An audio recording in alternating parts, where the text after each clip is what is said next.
Welcome to today's class on Victorian poetry.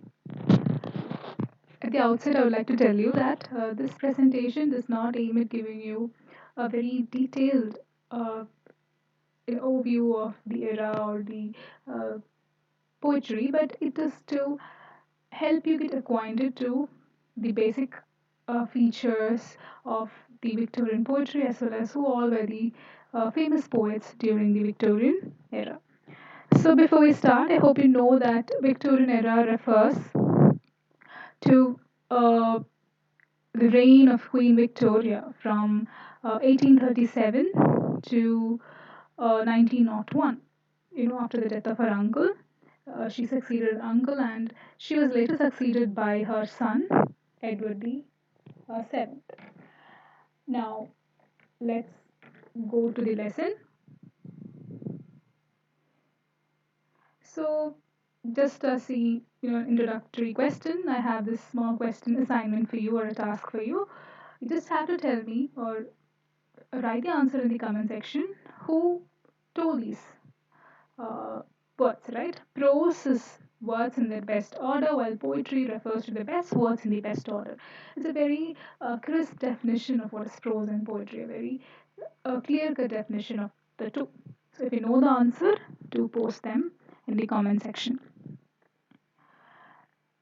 Now, roughly, you can say that uh, death of Lord Byron makes the conclusion of the British poetry during the Romantic Age. So Victorian era was preceded by Romantic Age, and the last of the Romantic poets was Lord Byron. And definitely, the era was brimming with a celebration of poetry. Yes. So their talents and achievements definitely overshadowed the poets that came after them. But still, even in such a scenario, we can definitely say that Victorian era poets created a signature for themselves. And you can find some of the finest verses in English language written in the Victorian era.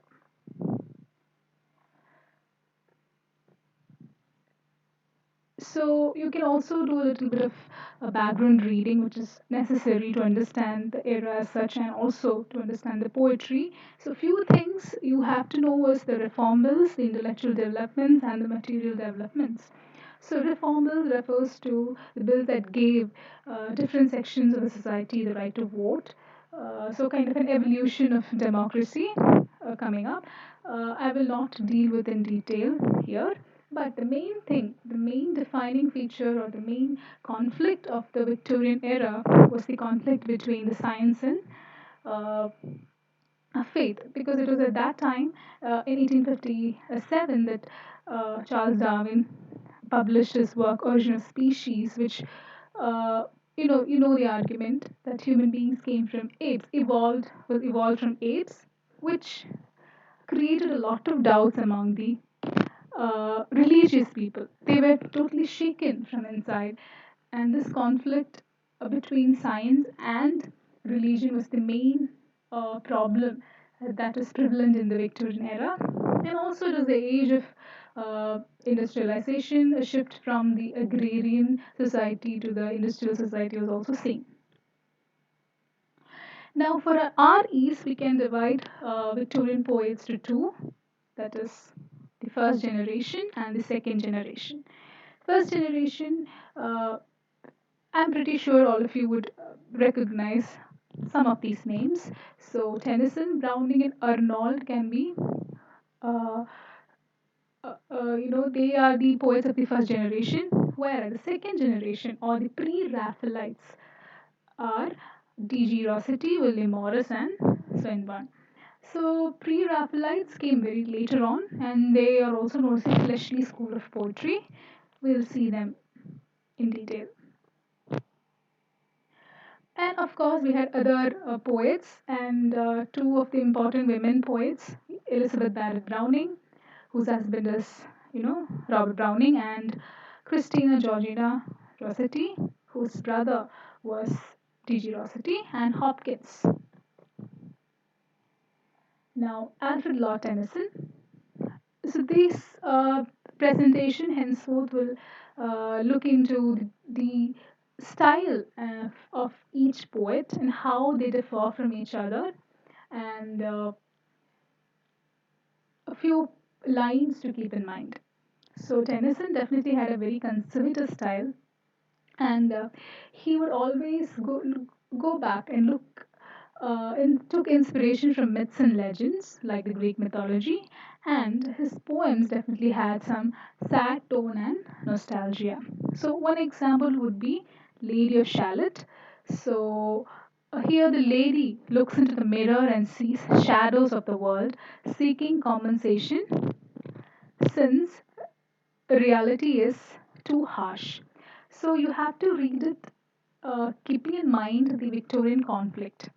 So at that situation, what Tennyson tried to do was find solace in our mythology and try to instill faith, or try to encourage or provide a solace to the Victorian people. And another important poem would be Lysis. I'm pretty sure all of you know the fame, some of the often quoted lines like to strive, to seek, to find, and not to yield, which beautifully captures the hunger for adventure of Lysis. So here he glorifies the spirit of the Greek hero Odysseus, and as you can, this particular line defines, right? I will drink life to the least, to the last drop, he says. And what here in this poem, it overlooks the realities of the time, and one could say that Tennyson uses myths to just feel at home.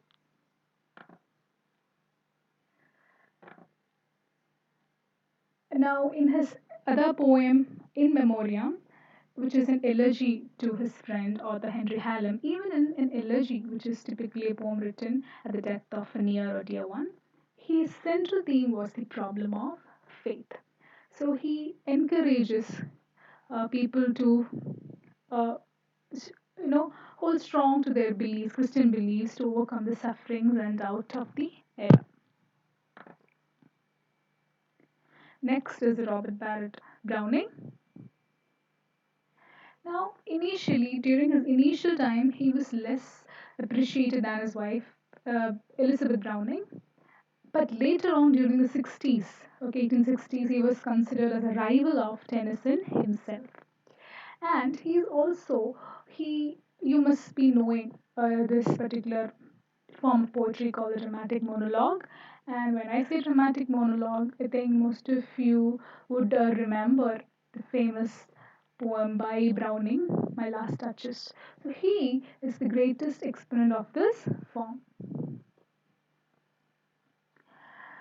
But these are some of the features of his poetry. He talks about the theme of love, love that is lost and cannot be regained, as in the poem The Last Ride Together. Here, the last ride of the lovers is a poignant a sketch of the journey of the two lovers. And another important work would be Pippa Passes. Here, Pippa sings as she goes to work in the morning, her beliefs and conflicts, dramas and hopes of future. So once again, you have to keep in mind the Victorian era. So this is an often quoted line from the poem. The year is at the spring, God is in his heaven, and all is right with the world. So this is a kind of reassurance to the people that everything is going to be fine. Oh, you needn't worry, this is just temporary, right? And the poet places the expectations of the girl in the grim reality of the Victorian England in this poem. Now, if you have a quick comparison between Tennyson and Browning, we can say that Tennyson's language or writing style is definitely grand or elevated. His language, if you just have to read, realize you will understand, right?